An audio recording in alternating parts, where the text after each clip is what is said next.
Good afternoon. I'm here to talk about a recent blog post I've written in my blog of classics called Musae Latinae.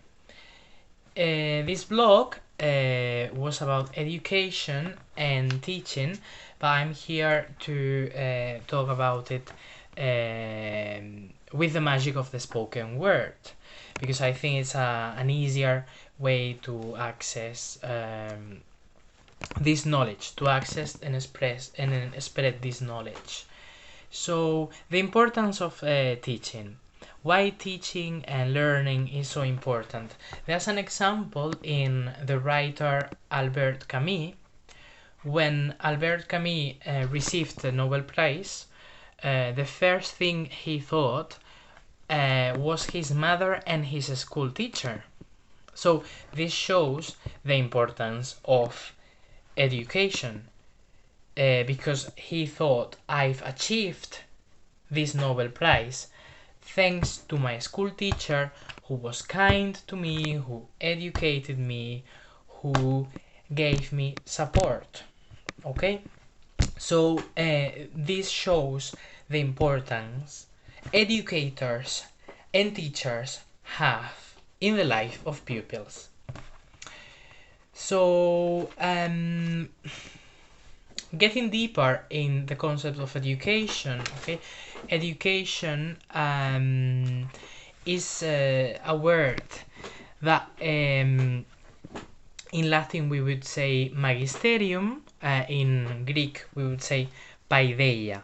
Okay, that's how they would say the word education. So, regarding this, there's a very important book written by Steiner, the amazing author, in an amazing and very complete and complex essay called Lessons of the Masters.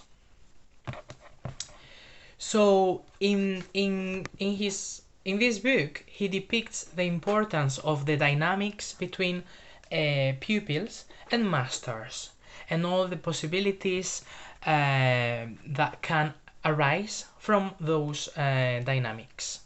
Dynamics of power, admiration, betrayal, fidelity. Okay? Actually, textually, he says, fidelity and betrayal are close-knit in this relationship, where the master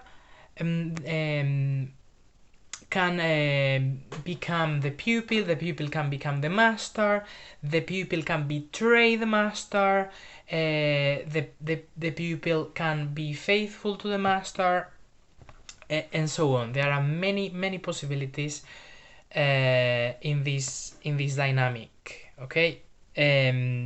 Okay. So then George Steiner talks about the importance of the figure of the master, for example, in the figure of Socrates. Okay, Socrates has not left us any written word, but we know the thoughts of Socrates thanks to his pupil Plato. But Socrates did not leave any writings. Okay, so Socrates is completely, what we know about him is completely up to what Plato wrote, but most probably many of his teachings have been lost, okay, through transmission. Then on my blog post I actually talk about a recent Netflix series called sapere aude, Merlí sapere aude, which is about education and is about a teacher of philosophy in a high school. It's on Netflix, is well known all over the world, very known in Spain. So in this next Netflix series we can see the teacher of philosophy Merlí, and Merlí and the dynamics depicted in the series that show how Merlí wants to help his pupils, especially Paul Rubio, who doesn't want to study because he wants to work, because he thinks he's not able enough to pursue the study of philosophy at university. But Merlí convinced him he's very able to do so, and is an immense influence in the life of Paul Rubio. Thanks to him, Paul Rubio decides to go to university, but what happened is that eventually Merlí, the teacher of philosophy of Paul Rubio and his friend, died. And then Paul Rubio felt an immense emptiness from the death and has to grieve the death of his master when he starts to study philosophy, read philosophy at university. And there he encounters a new figure, a new teacher, that is the Professor Maria Bolaño. Maria Bolaño is professor of ethics at the Universitat de Barcelona. And there they have a very intense relationship.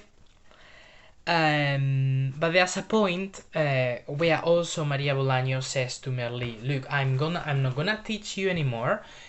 You finished the first and second course. You need to fly solo. You need to learn to be your own master. You don't need me anymore.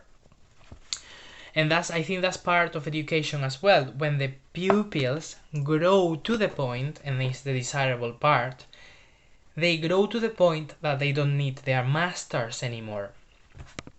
So, to this regard, talking about education, teachings, discipleship, masters, I think it's very important to bring two Horatian phrases that are very important in this regard. One is sapere aude, which means dare to know. So everyone should dare to know by themselves, no matter their relationship with their masters or what masters they had. And also nullius addictus iurare in verba magistri, that is not obliged to swear by the words of any master.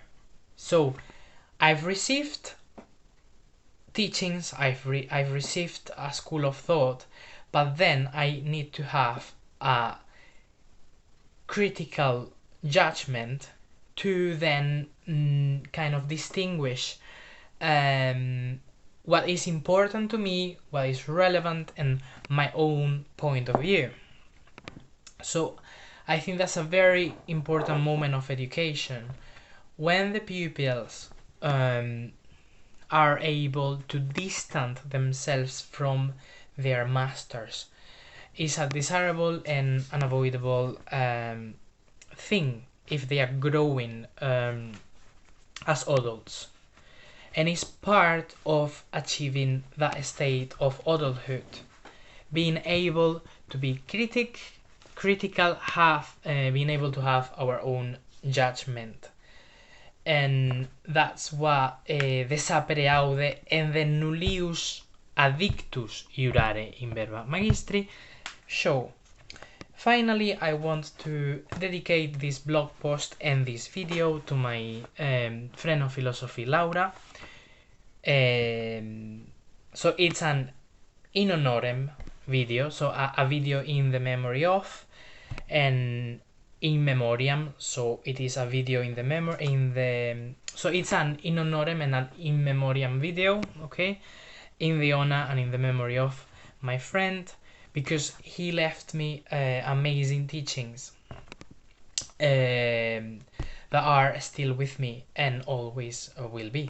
So even if she is not physically with me, she has influenced me, and my relationship with her is eternal, always from my own judgment and from the critical spirit that the two Horatian phrases show. The sapere aude, so they are to know, and nullius addictus iurare in verba magistri. So thank you very much, and that's it for now. Thank you.